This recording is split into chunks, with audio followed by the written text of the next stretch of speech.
자, 법령의 해석이죠. 법령의 해석은, 자, 법령에는 다 목적이 있어야 되죠. 목적이 어떤 의도를 가지고 한단 말이에요. 행위를, 그죠? 그런데 그 의도는 행위를 통해서 한 개씩 하잖아요. 예를 들면 갑이 A 건물을, 자기의 소유 A 건물을 10억에 팔아야지라고 마음먹고 을과 거래 매매 계약을 했다라고 하면 두 사람 사이는 그 A 건물에 대한 소유권을 건네주고 대금 지급하고 이런 게 목적이잖아요. 이게 하나의 행위에 하나의 목적이 딱딱 정해진단 말이에요.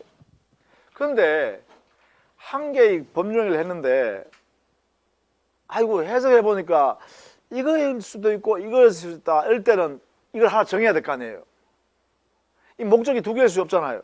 그러니까 하나의 목적인데 이걸 수도 있고 이걸 수도 있다라고 보여질 때, 자, 도대체 어느 것이 이 거래행위의 목적일까를 정하는 것, 이걸 법령의 목적이라 그래요.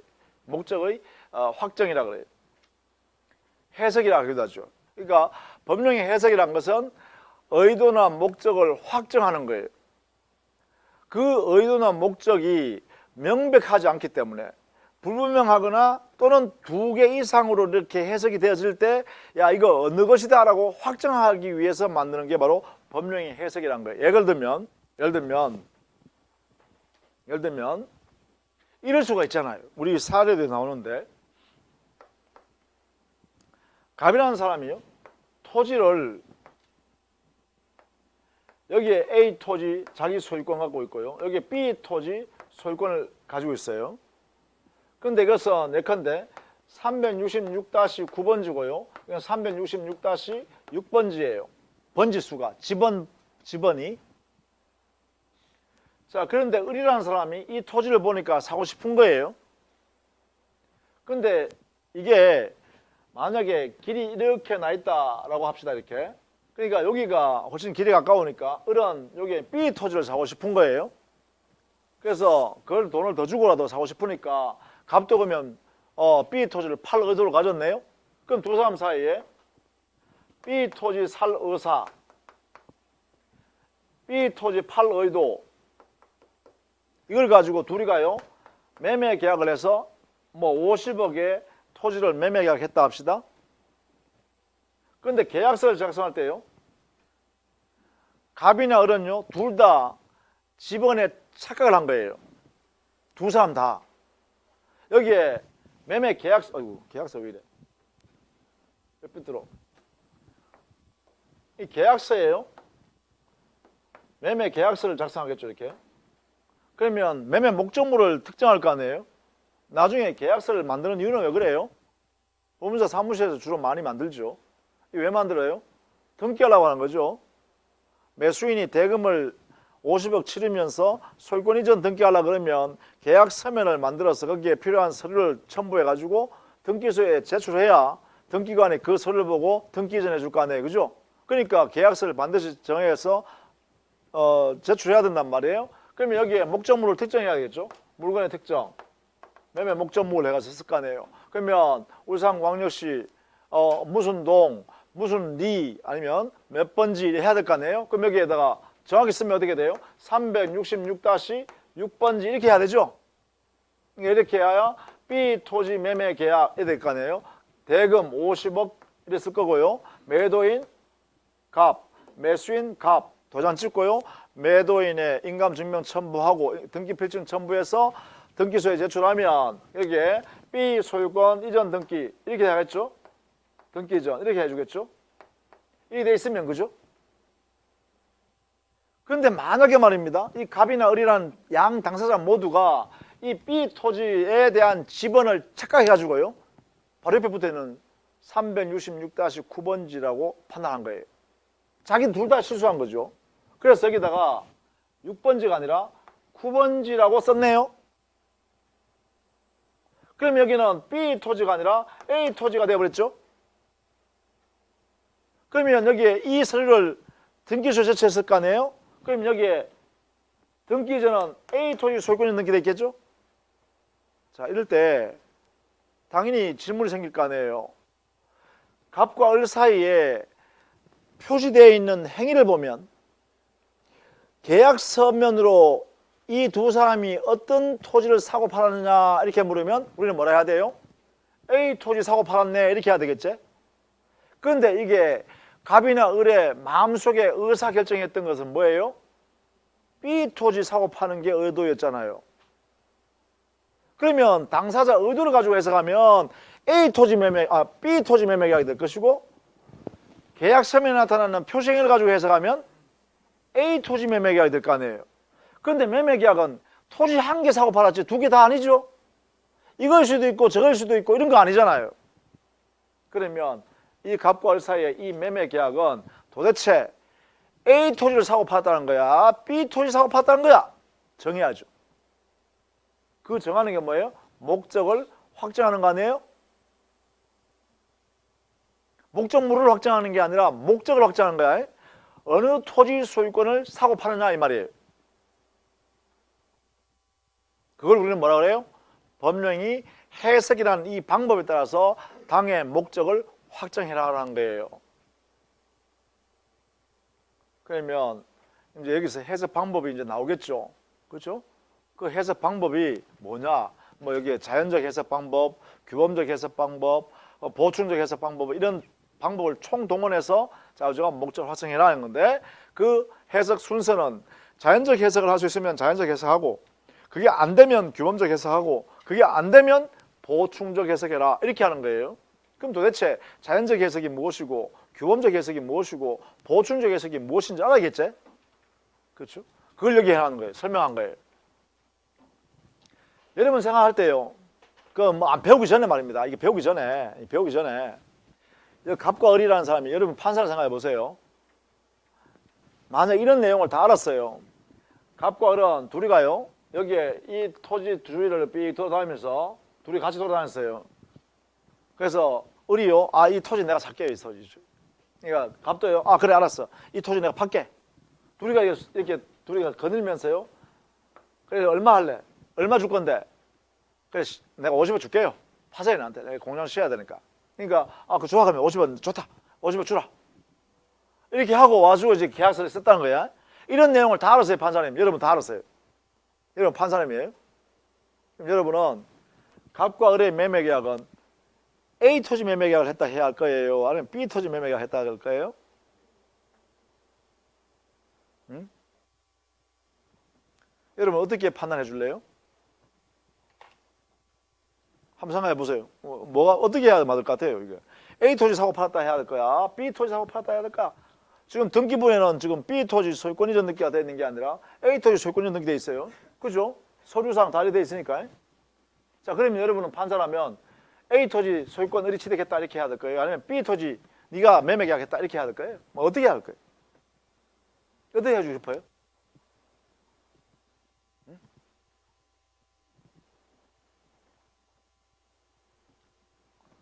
나는 A 토지다 라는 사람 손 한번 들어볼까요?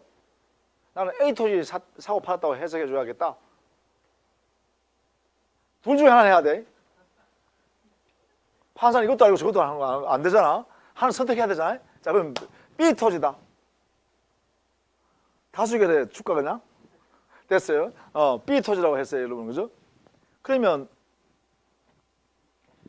B 토지 매매 계약이 되었다. 이렇게 해석했다는 거예요, 여러분이. 그러면 매매 계약의 목적은 B 토지 소유권이다. 이렇게 했어요. 이렇게 확정했어요. 여러분 이렇게 확정했어요. 그럼 이것은 B 토지라고 해석한 것은 여기에는 의도를 가지고 본 거죠. 여기에는 표시행위를 가지고 본 게 아니죠. 그렇죠? 자, 이렇게 해석하는 것은 뭐라 그러냐? 이렇게 해석하는 것을 우리는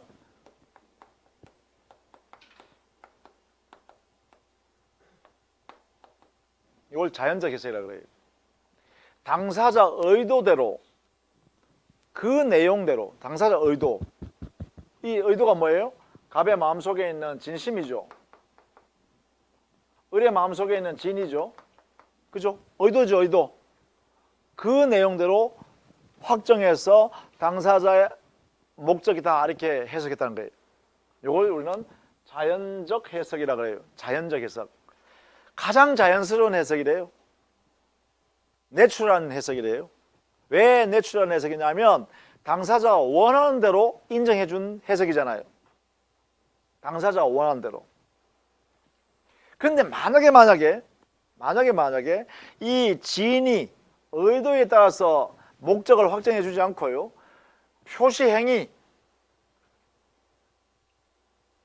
표시행위를 기준으로 해서 해석해 버리면 이때는 이 매매계약은 B 토지 매매계약이 아니라 어느 게 돼요? A 토지 되죠. 그렇죠?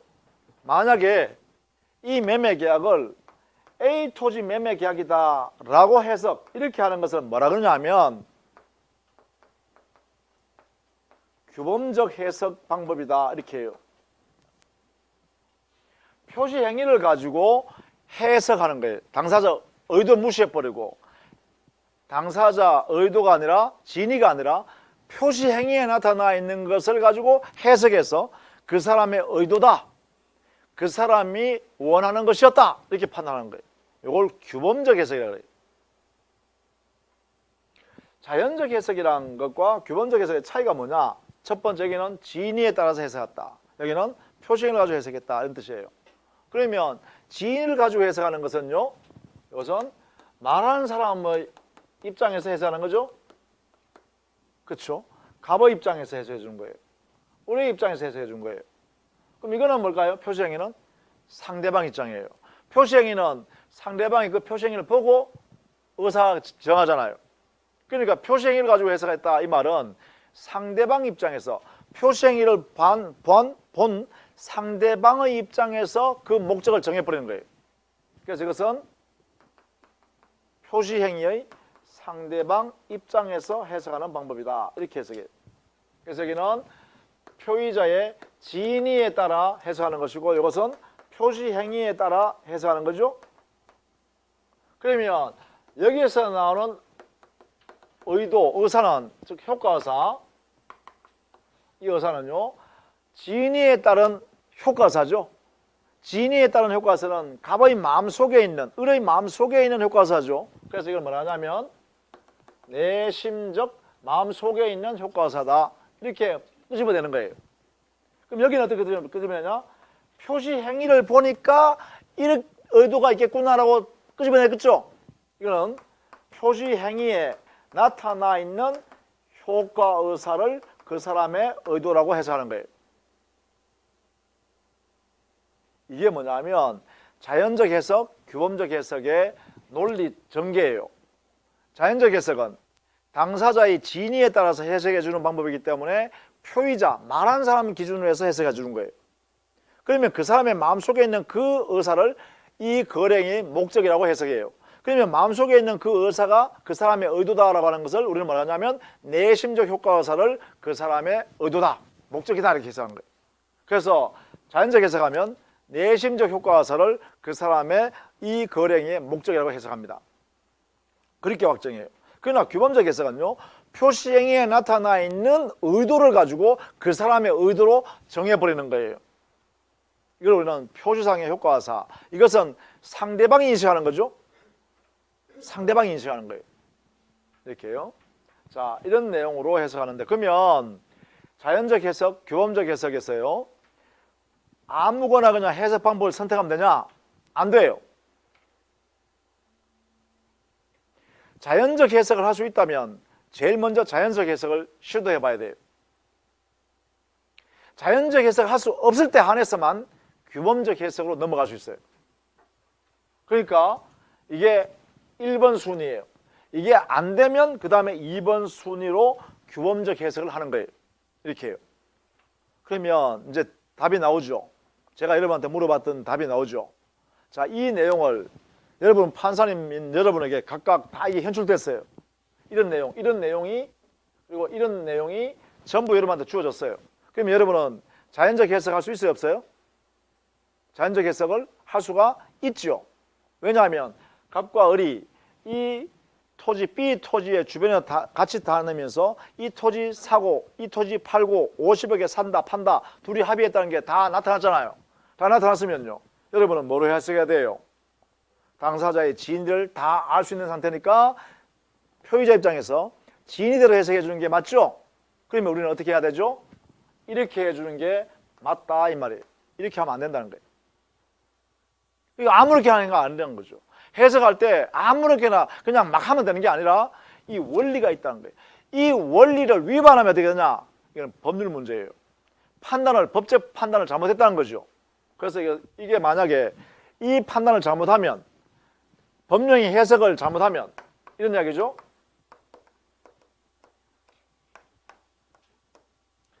이 해석을 잘못하게 되면 법률 문제가 발생해요. 법적 평가를 잘못했다는 거죠. 그래서 이 해석하는 문제는요, 법률 문제예요. 법령의 해석을 어떻게 할 거냐는 것은 법률 문제니까 법적 평가의 문제이기 때문에 법적 문제가 발생해요. 법적 문제가 발생하면 이것은요, 대법원에 상고할 수가 있어요. 이 대법원에 상고한다 그래요. 상고란 말은 대법원에 올라가는 것을 상고라 그래요. 근데 이 대법원에 올라가는 것은요, 모든 사건을 대법원에 올릴 수는 없어요. 반드시 대법원은요, 법률 문제가 발생했을 때만 재판을 하는 곳이 바로 대법원이에요. 그러니까 대법원에는요, 대법원장 한 분하고 대법관 13분이 앉아서요, 대한민국에 있는 모든 거래 분쟁을 전부 다 판단하는 게 대법원이에요. 이 대법원은요, 대한민국에 한 개밖에 없잖아요. 하나밖에 없으니까요, 우리 대한민국에 발생하는 모든 법적 분쟁은 전부 다 대법원에서 판단해요. 그러니까 어마어마한 양이 있을 거 아니에요. 민사사건만 있는 게 아니라 형사사건, 민사사건, 행정사건, 조세사건, 모두 특허사건이든 뭐든 관계없어요. 노무사건, 노동사건이든 전부 다요. 마지막으로 대법원에서 평가한단 말이에요. 그러니까 대법원에서 그 판사 14분이 모든 개개의 이러한 사실이 있는지 없는지도 재판해달라 그러면 대법관들이 일을 할 수 있나요? 할 수가 없어요. 그러면. 그러니까 어떻게 할까요? 1심 법원과 2심 법원에서는 법률심도 하지만 사실의 존재 여부를, 이런 사실이 있는지 없는지 그걸 다투면 그것을 1심 법원, 2심 법원에 최종으로 다 정리해라. 그런데 그 과정에서 법적 평가를 잘못해가지고 법률 문제가 발생하면 그때는 대법원을 갖고 와라. 그래서 대한민국에 있는 법 제도 안에 있는 법 해석을 대법원에서 해주겠다. 그래서 이 법의 의미는 이런 내용이니까 이렇게 재판해라고 법원에서 판단할 테니까 대법원은 법률 문제만 다루겠다. 이렇게 하는 거예요. 그러니까 상고 이유는요, 아무거나 되는 게 아니에요. 그리고 상고 이유는 개인이 할 수도 없어요. 상고를 못 해요. 반드시 변호사가 선임돼야 돼요. 왜? 법적으로 평가해야 되니까. 다투어야 되니까. 그래서 법률심을 대상하기 때문에, 그래서 법률 문제를 다룰 때만 저 법령의 해석을 잘못했다라고 하면 대법원에 올라가서 대법관한테 마지막으로 이 해석이 잘못됐다, 법적으로 문제가 잘못됐다, 다시 해주세요, 이렇게 할 수 있다는 거죠. 그래서 근데 이것을요, 만약에 이러한 사실이 존재한다, 사실이 있다 없다의 다툼으로 해석한다라면 이걸 사실 문제라 그래요. 사실 문제라고 해석해버리면 이 성질이요, 법령이 해석하는 것을 사실 문제에 해당된다라고 이렇게 성질을 해석해버리면 이것은 대법원에 올라갈 수 없어요. 이 사실 잘못 판단했더라도 대법원에 못 간다는 거예요. 그래서 상고 이유가 안 돼요, 이거는. 그래서 법률 문제라고 해석했을 때 상고가 될 수 있다라는 거예요. 상고라는 단어는 대법원의 이 2심 법원의 판결을 나는 불복합니다, 법적으로 판단을 잘못했으니 대법관이 다시 재판해 주세요라고 하는 게 상고라 그래요. 상고라는 말을 이렇게 쓴다, 그죠? 그래서 법령이 해석은 이렇게 이 원리가 있다는 거예요. 아무렇게나 막 하는 게 아니다라는 거죠. 이럴 때는 당연히 이렇게 해야 원칙이다. 자연적 해석이 가능하니까 B 토지 매매 계약이 체결되었다. 그리고 매매 계약은 당사자 의사가 합치되어 있으니까 이 B 토지 매매 계약이 유효하게 체결되었죠. 이렇게 해요. 그렇게 되면 이제 문제가 많이 생겨요. 어떤 문제가 생기냐면 여기에 등기부에는 A 토지 소유권 이전 등기돼 있잖아요. 그런데 갑과 을은요, A 토지 사고 판 적이 없다 했잖아요. B 토지 사고 팔았다 했잖아요. 그러면 사고 팔지도 않았는데 등기 이전 됐을 때 이 A 토지 소유권을 을이 취득했는가? 또 이렇게 문제 되겠죠. 이게 이제 어디에서 배우냐 알고는 물권법에 가서 우리가 배워요. 물권법에 가서 A 토지 소유권 진짜 취득했냐? 이렇게 물어보는 거죠. 그러면 A 토지 소유권 못 취득했다면 B 토지 소유권 누가 가지고 있냐? 또 이렇게 물어보겠죠. 왜요? B 토지 사고 팔았으니 혹시 A 토지 소유권이 있는 게 했지만 을은 B 토지 소유권을 취득했다? 이렇게 하면 안 될까? 뭐 이런 물어보겠죠. 또 그것도 이제 물권법에 가서 배웁니다. 이런 것들이 우리가 하는 거죠. 근데 민법은요, 대원칙은요, 뭐랬어요? 법령이 자유롭게 했잖아요. 법령이 자유니까 원하는 대로 효과 발생한다겠죠? 원하는 대로 발생하려면 뭐예요? B 토지 매매 계약이라는 법령이 했으니까 B 토지 소유권을 취득해야 되죠. 얘는요. 그리고 갑은요, B 토지 소유권을 넘겨주는 거죠. A 토지 소유권 넘겨줄 일이 없어요. 왜? 이 매매 계약의 유효란 말은 B 토지 소유권을 취득한다. 얘는 B 토지 소유권 넘겨줄 의무가 있다. 이런 뜻이잖아요. B 토지 소유권 의무, 넘겨줄 의무, 이런 B 토지 소유권 취득할 권리가 있을 뿐이에요. 그래서 A 토지 소유권은 취득하냐 물으면 민법 총칙 범위 안에서도 A 토지 소유권 취득하기 어렵겠다. 이 정도는 할 수 있어야 돼요. 왜? 당사자 원하는 대로 효과가 발생한다 했으니까. 여기는 원하는 게 아니거든. 그렇죠? 그러니까 A 토지 소유권 취득할 수가 없다라고 해야겠죠. 그래서 나중에 근거가 어떻게 왜 안 되느냐는 것은 물권법에 가서 상세하게 배워요. 여기서는 이렇게만 정리합니다. 이렇게. 그러면 여기서는요, 법령의 해석은 첫 번째, 자연적 해석을 할 수 있으면 자연적 해석한다. 그때 의미는 이렇게 논리 정리된다. 누구 입장에서 해석한다? 표의자. 그때 무엇을 가지고 해석한다? 진의. 그 진의에서 발생된 효과사는 무슨 효과사를 한다? 내심적 효과사. 이렇게 해요. 이렇게 연결이 된다. 자연적 해석이란 말은 이렇게 연결돼야 돼요. 이게 바뀌면 안 돼. 이 단어가 바뀌어도 안 돼. 이렇게 바뀌어도 안 돼. 그러니까 이게 뭐 얼마나 논리적으로 체계적이에요. 단어 지멋대로 바꿔놓으면 틀린다는 말. 말이 틀리다는 거예요. 아예. 만약에 자연적 해석이에요. 상대방 입장에서 해석하는 방법에도 한번 틀려버렸어요. 이미. 자연적 해석에다가요, 표시행위를 가지고 해석한다 하면 틀려버렸다는 거예요. 이미. 그러니까 이거는 명확하게 이렇게 정리해둬야 돼요. 자연적 해석이라는 것은 이렇게 해석하는 방법을 말한다. 이렇게. 바꾸면 안 돼요. 근데 우리는 들으면 다 알 것 같잖아요. 그렇죠. 한번 들으니까 다 알 것 같죠. 두고 봅시다. 다 아는가.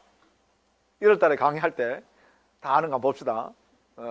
그렇지 않아요. 그죠? 그러니까 이걸 명확히 막 자꾸 보셔야 돼요. 자꾸. 완전히 내 것으로 만들어야 돼요. 내 것으로. 교험적 해석은 이렇게 연결돼야 돼. 반드시. 이렇게. 이 단어로 연결돼야 되는 거야. 이렇게. 이 바꾸면 안 되는 거야. 바뀌어주면 안 되는 거예요. 자, 그러면 보세요. 여기는 해석할 근거가 있죠. 이렇게. 자연적 해석이나 교험적 해석은 해석할 근거가 있어요. 그죠? 여기는 진이라는 게, 여기는 표시행위라는 게 존재한다는 거예요. 그런데 진이도 표시행위도 안 나타나면 어떡하죠? 진이도 표시행위도 안 나타나면 어떻게 해석할 거냐는 거예요. 다른 말로 하면 공백이 생겼다는 거죠. 공백. 당사자가 분쟁이 발생했는데 그 분쟁의 내용 안에 근거를 찾아봤더니만은 아예 근거가 아무것도 없어요. 당사자가 거래 의사표시한 게 아무것도 없더란 거예요. 그러면 공백을 메꾸어 넣는 작업을 통해서 그걸 가지고 양 당사자 주장을 옳고 그름을 판단해야겠죠. 그러니 마지막 세 번째요. 자연적 해석도 할 수 없고 규범적 해석도 할 수 없는 공백이 존재할 때예요. 공백이 존재할 때 이 공백은 보충해 내야겠죠. 그래서 이 보충해 넣는 방법으로 해석합니다. 이걸 보충적 해석이라 그래요. 그러니까 이 보충적 해석은요, 최후적으로 해석하는 거예요. 당사자의 거래행위가 완성되어 있는 상태인데 그 안에 들다 보니까 공간이 비었더란 거예요. 그 공간에 대해서 서로 싸움이 붙었다는 거예요. 그럼 이걸 어떻게 보충해 넣어가지고 해석해 낼까라는 것이 문제되는데 이걸 해석하는 방법을 보충적 해석이라고. 이것은 표의자 입장에서 해석해도 안 되고요. 상대방 입장에서 해석해도 안 되겠죠. 왜냐하면 그 사람 한쪽에 치우쳐서 해석해버리면 당사자가 불만할 거 아니에요. 불만. 그러니까 여기서는 제3자 입장에서요. 가장 객관적으로 해석해야겠죠. 그래서 제3자 입장에서 해석하는 방법이 바로 보충적 해석이에요. 이렇게 해요. 그래서 여기에다가 아무것도 근거가 없으니까 이렇게 하는 거예요. 보통 일반인이라면 그런 이러한 현상에 대해서는 이런 의도를 가지고 행위를 하겠지? 이렇게 해석해 놓는 거예요. 그게 누가? 가장 제3자에 있는 제3자가 누구냐? 판사예요. 판사. 법관요. 가장 객관적인 자리에 앉아있는 제3자 입장에서 있는 판사, 법관이 대한민국의 보통 일반인이라면 이런 거랭이에서 이러한 행위를 합의 안 했더라도 보통 사람이라면 이런 의도를 가지고 행위를 하겠지? 라고 해서 집어넣어 버리는 거예요. 그럼 뭐라고 하냐면 아마도 이렇게 의사를 가질 거야 라고 해석해요. 이걸 가상적 의사라 그래요. 그래서 보통 일반인 입장에서 아마도 이렇게 의사결정할 것이라고 해석에 집어넣는 것을 가상적 효과의사, 줄여서 가상적 의사. 이 가상적 의사를 보충해 넣어버립니다. 그게 해석하는 방법이에요. 최후종료라는 거예요. 최종적으로. 보충적 해석은 마지막에 하는 방법이야. 왜 마지막에 하냐? 공백이 있기 때문에 여기에 근거가 없어. 그래서 제3자 입장에서 가상적 의사를 가지고 해석해 넣어버린다. 이런 이야기죠. 자, 그러면요. 법령의 해석에서는 기본적으로 우리 교재 한번 볼까요?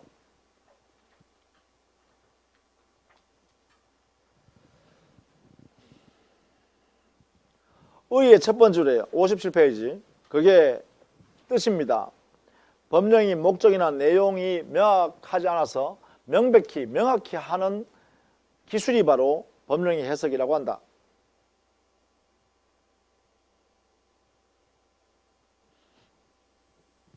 그 다음 페이지 볼까요?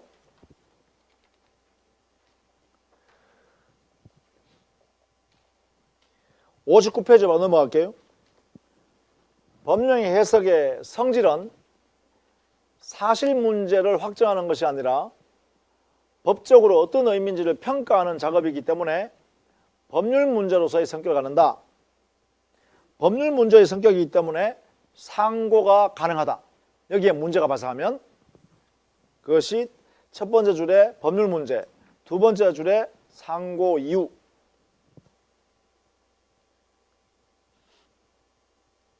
그 다음에 해석 방법이죠. 양갈로 4번에요. 해석 방법에는 자연적, 규범적, 보충적 해석 세 가지 방법이 있죠. 그 해석 기준에는 자연적 해석에서는 표의자 입장에서 합니다. 두 번째 줄에 있습니다. 표의자의 내심의 효과의사, 진의, 이것에 근거해서 해석한다. 60페이지 방가로 2번 규범적 해석이요. 규범적 해석은 첫 번째 줄에요. 상대방 입장에서 표시 행위를 가지고 객관적 의미를 부여하는 것이다. 그래서 대상은 표시 행위다. 그죠?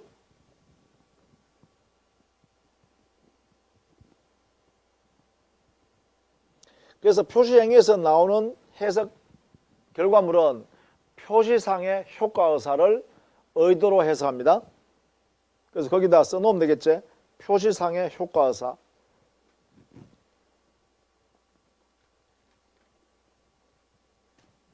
그 다음 61페이지에요. 보충적 해석은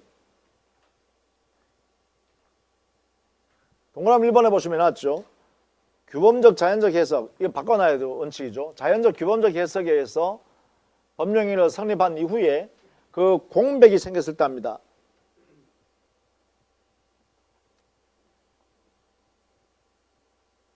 동그라미 1번에 공백이라고 써놓으시기 바랍니다. 공백 또는 간극이라고도 해요. 이 법률 용어 중에 이 한자 용어인데 간극이라는 것은 공백과 같은 말이에요. 공백, 간극. 이 한자 용어예요. 간극. 학자들은 이 단어를 많이 씁니다. 간극, 틈새가 벌어졌다는 거죠.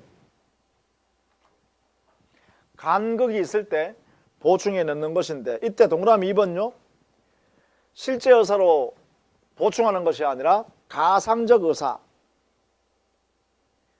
가상적 의사를 다른 말로는 추정적 의사입니다.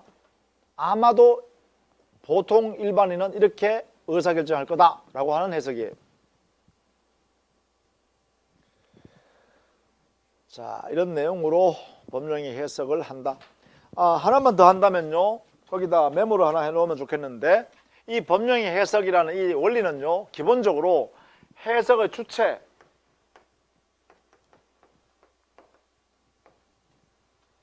뭐 표의자 입장에서 해석한다, 상대방 입장에서 해석해준다, 제3자 입장에서 해석해 준다. 이렇게 할 때 누가 그렇게 해준다는 거야? 그걸 주체라 그래요. 해석의 주체는 법관이에요. 법관. 법원의 권한이에요.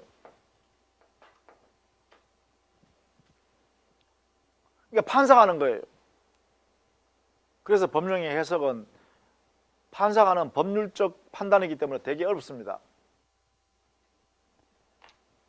그래서 여기다 써놓으면 되겠죠.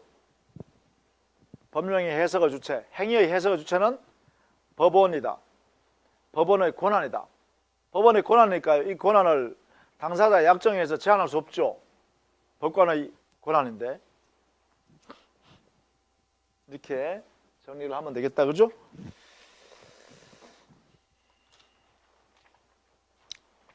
자, 그 다음에 70페이지로 넘어와 볼까요? 자, 우리는요, 여기 보시면 효력요건요. 법령의 효력요건에 지금 목적까지 왔잖아요. 그러면 지금 바로 지금 막 배웠는 법령의 해석이라는 것은 이 안에서 효력요건 중에 어디에 관련되는 걸까? 어디에 관련될 것 같아요?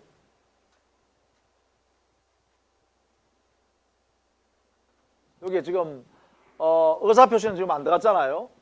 당사자, 목적, 여기에 능력 3가지 하고 그 다음 여기에 목적의 4가지 있었죠? 4가지가 있는데 법령의 해석이라는 이 기술은요. 여기에 어디와 관련되는 걸까? 어느 것 같아요? 어느 것 같아요? 자꾸 생각해 보는 거야. 틀려도 괜찮아. 막 해보는 거야. 어디와 관련된 가장 뭐가 관련된 것 같아요? 여기에 능력, 권리, 의사, 행위 능력과 관련되나? 아니면 확정 가능, 적법, 사실 타당성과 관련되나? 어느 게 관련될 것 같아요?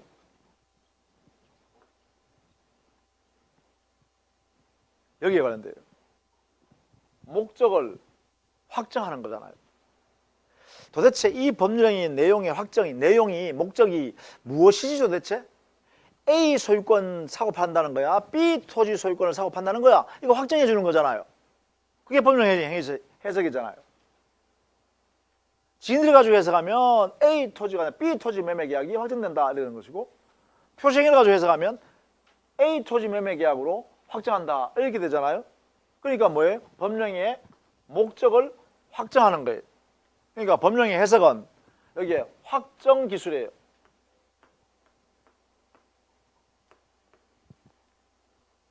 법령의 해석이란 것은 목적을 확정하는 기술이에요. 기술. 뭐 이론이라 하면 되겠죠. 목적을 확정하는 이론. 이게 바로 법령의 해석이에요.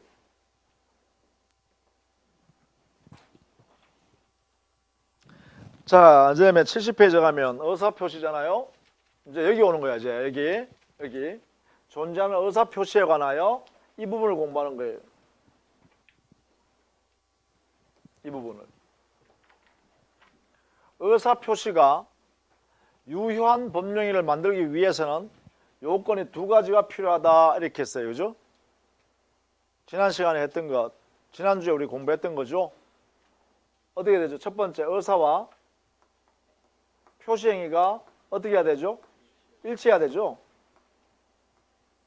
이게 일치해야 돼요. 일치.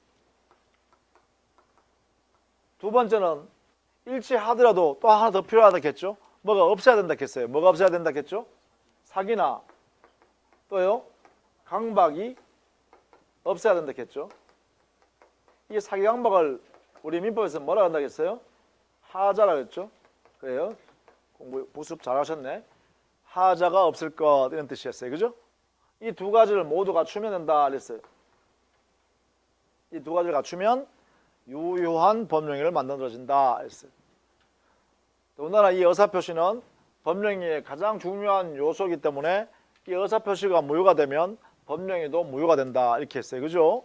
불가분 없어서는 안 된다 그랬잖아요. 그죠? 불가결의 요소가 있으니까.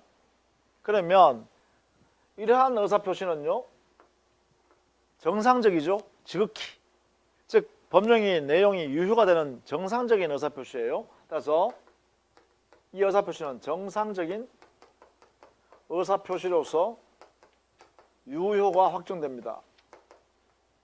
위에 있는 내용이 다 갖춰졌다면 의사표시만 유효가 되는 것이 아니라 법령이까지도 유효로 만드는 거죠. 그렇죠? 이렇게 정상적 의사표시 하면 의사표시가 표시형에 일치하고 그 다음에 사기감박이 없는 하자 없는 상태로 이루어졌다 이런 내용을 말하는 것이고, 그럼 비정상적이다라고 하면 이 두 가지 요소 중에 어느 한 개라도 흠결이 생기면 비정상적이겠죠. 그래서 비정상적인 의사표시는 유효가 될 수 없겠죠. 위에 정상적인 의사표시일 때 유효다 했으니까 비정상적이라면 유효라고 할 수 없다 이렇게 해야겠죠.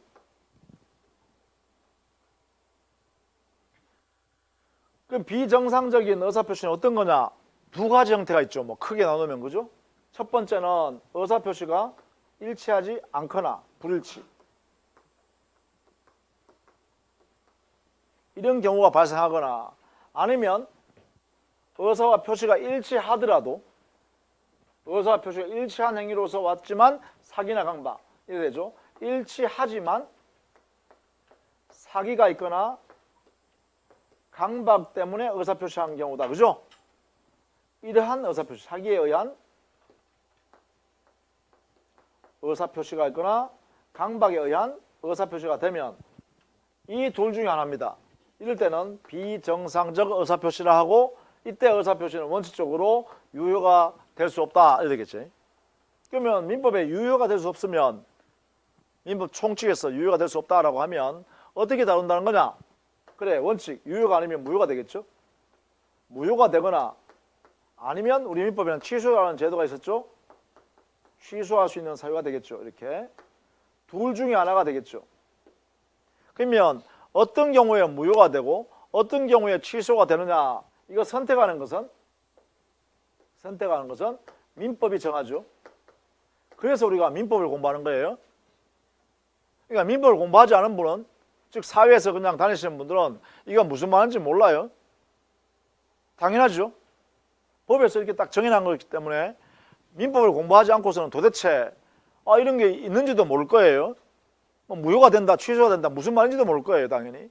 그래서 민법이 다 정해놨기 때문에 그래요. 따라서 이 비정상적인 의사표시 여러 가지 형태가 있을 텐데 크게 나누면 두 가지예요. 불일치하거나 하자가 있는 경우의 의사표시 경우인데, 이때는 무효가 되거나 취소가 되는 사유예요. 그러면 어떤 사유가 발생했을 때 무효가 되고 어떤 사유가 있을 때 취소가 되느냐는 민법에서 정해놨기 때문에 민법을 공부해 봐야 한다 이거죠. 지금부터 하려고 하는 게 이거예요. 위에 있는 정상적인 의사표시는 문제가 안 된다는 거죠. 당사자 원하는 대로 효과를 발생해 주면 돼요. 이게 원하는 대로 유효해요. 그러나 비정상적일 때는 법의 규정에 따라서 효력이 부여되죠. 그래서 공식이라는 거야. 우리가 위에서도 이렇게 다 했잖아요. 공식 부여해놨잖아요. 효력 부여해놨잖아요. 제한 능력자가 한 행위라면 단독으로 했다고? 그럼 취소하면 된다라는 것이죠. 사회에서 반환 행위했다 그러면 그래, 그거는 이미 유효가 될 수가 없다는 거죠. 정해놨다는 거죠. 불공정한 거래행위에 104조에 해당된다 그러면 그 거래행위는 무효라고 확정돼 있죠, 이미 법에서요. 그러니까 이 공식이란 거예요. 여기도 마찬가지. 여기도 민법에 공식을 다 정해놨어요. 이렇게 되어야 돼요, 반드시. 그러면 이것을 지금부터 하나씩 보는 거예요. 기본적으로 의사와 표시가 불일치하는 것 전에요, 우리 민법에는 굉장히 어려운 부분이 하나 있는데 도대체 의사표시가 뭐냐예요. 의사표시가 뭐냐? 오늘 이것만 하고 끝낼 거예요. 이 부분은 구체적으로 들어가는 것은 다음 시간에 할게요. 다음 시간에 할 테니까 도대체 의사표시가 뭘까? 우리 세상 사는데요, 내가 의사결정할 수 있는 능력이 갖게 되면 이 세상 살아가는데 전부 다 의사표시를 통해서 해요. 살아가요. 우리 사회에서 쓰는 의사표시하고 민법 안에서 쓰는 의사표시는 다릅니다. 같지 않습니다. 그럼 어떻게 구별하냐? 여기는 바로 민법을 이제 공부한 것인데 이 효력이라는 내용이에요. 효과라는 내용이에요. 민법의 효력 또는 효과는 뭐라고 했어요? 권리 의무 관계를 만들어내는 거죠. 이 내용을 가지고 있는 의사가 표시되었을 때만 의사표시라고 해요. 다시요. 우리 민법에서는 전부 다 민법이 관여한다 그러면 법률관계라고 했어요. 법률관계는 그 첫 시간에 했던 거예요. 첫 시간, 첫 강의실 때. 민법이란 법률을 관계 지어 붙이면 항상 그 개인과 개인 사이는 권리 의무로 발생한다 했어요. 권리 의무 관계예요. 그런데 그 당사자가 권리 의무 관계를 만들 의도를 가지고서 표시하면 그 표시 행위를 우리는 의사표시라고 해요. 그러니까 권리 의무를 의도하지 않는 내용으로 의사를 표시할 때는 민법상은 의사표시, 법에서는 의사표시를 하지 않아요. 예를 들면 친구하고 영화 보러 가자고 약속하는 거 있죠. 이게 약정이에요. 야, 요즘 뭐 영화 뭐가 재밌나? 영화 보러 다니나? 좀 다니라. 뭐 개봉작이 뭐 재밌대. 야, 영화 보러 갈까? 가자 그래. 이건 뭐예요? 약속이잖아요. 이게 뭐예요? 의사를 표시한 거죠. 나 영화 보고 싶은데 너는 어떠냐? 나도 영화 보고 싶은데 좋아, 그러면 같이 갈까? 그래, 가자. 이 의사를 표시한 거잖아요. 근데 여기는 권리 의무를 서로가 하네. 상대방한테 권리 의무 관계를 맺을 의사가 없어요. 그러니까 이건 의사표시가 민법에서 말하는 의사표시가 아니란 거예요. 여러분 이제 강의 듣고 이제 1시쯤 됐네요. 끝나면 가방 싸서 집에 가는데요. 배가 고프잖아요. 그럼 집에 있는 엄마한테 전화하겠지. 엄마 밥 좀 준비해줘. 나 배고파. 공부 많이 했더니 머리 썼더니만 다 배가 확 들어갔네. 아니면요. 여러분 배우자한테 전화해서 밥 좀 준비해 주세요. 한단 말이야. 이건 뭐예요? 의사를 표시하는 거죠. 나 배고프니까 밥을 먹어야 되겠어 라는 의사를 결정한 다음에 표시했다는 거예요. 근데 민법에서는요. 그건 의사 표시 안 해요. 왜냐하면 상대방과 권리 의무 관계 의사를 가지고 있지 않다는 거예요. 이건 의사 표시 아니란 거예요. 법적으로. 그러면 기본적으로 그래서 이걸 다 알아야 되는 거야. 도대체 권리 의무가 뭔지도 알아야 된다는 거예요. 그러니까 그렇죠? 권리 의무를 모르면 이게 이해가 안 되죠. 도대체 의사 표시란 말도 안 된다는 거예요. 이해 못 한다는 거예요. 그래서 의사 표시에서 가장 중요한 게 뭐냐면 이 의도, 의사라는 의도예요. 여기에 의사 표시에 이 의사라는 의도가 대단히 중요해요. 그 의도는 무슨 의도냐면 권리 의무 관계되는 내용을 가지고 있어야 돼요. 반드시 그런 내용을 가지고 있는 의사야 돼요. 그게 없으면 의사 표시가 아니에요. 그런데 이것도 판단하기가 애매한 것들이 굉장히 많죠. 굉장히 많아요. 그래서 의사 표시는 우리가 가장 중요하다고 하는 것은 왜 그러냐면 이 세상 살아가는데 다른 사람과 법률 관계, 법 관계를 맺을 때요. 전부 다 의사 표시 관계되기 때문에 그래요. 전부 다가. 그러니까 이 의사 표시를 가장 중시 여기는 이유가 여기 있어요. 그 의사 표시가 유효하려면 뭐가 해야 된다고요? 이래 돼야 된다고요. 이래 되었을 때 온전한 의사 표시라는 거예요. 그걸 정상적인 의사 표시라고 표현해요. 그래야 자기가 원하는 대로 권리 의무 관계를 만든다라고 해서 유효가 되는 거예요. 효과 또는 효력이에요. 권리 의무를 만들어낸다는 거예요. 이유가 있다는 거잖아요. 이걸 만들어낸다는 거예요. 그래서 의사와 표시가 일치하도록 그리고 사이강박이 없는 상태로. 자, 우리 교재는 그러면 의사표시의 의의를 어떻게 썼는가 한번 볼까요? 70페이지.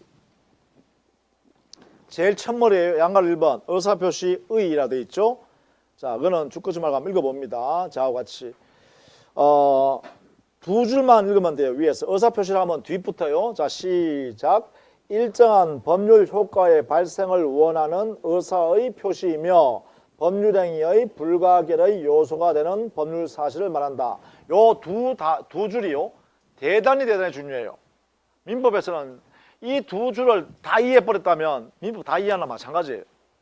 요 몇 단은 아니지만 여기에 많은 내용을 다 집어넣을 수 있다는 거예요. 우리가 배우려는 하는 모든 내용을 다 집어넣을 수 있다는 거예요. 그만큼 중요하다는 거예요. 자, 보세요. 법률 효과를 발생을 원하는 의사. 이랬잖아요. 법률 효과는 뭐라 했어요? 권리 의무라 했죠? 권리 의무를 의도하는 의사를 드러내야 되는 거야. 그래야 법률 의사 표시란 거야. 이게 첫 번째고요.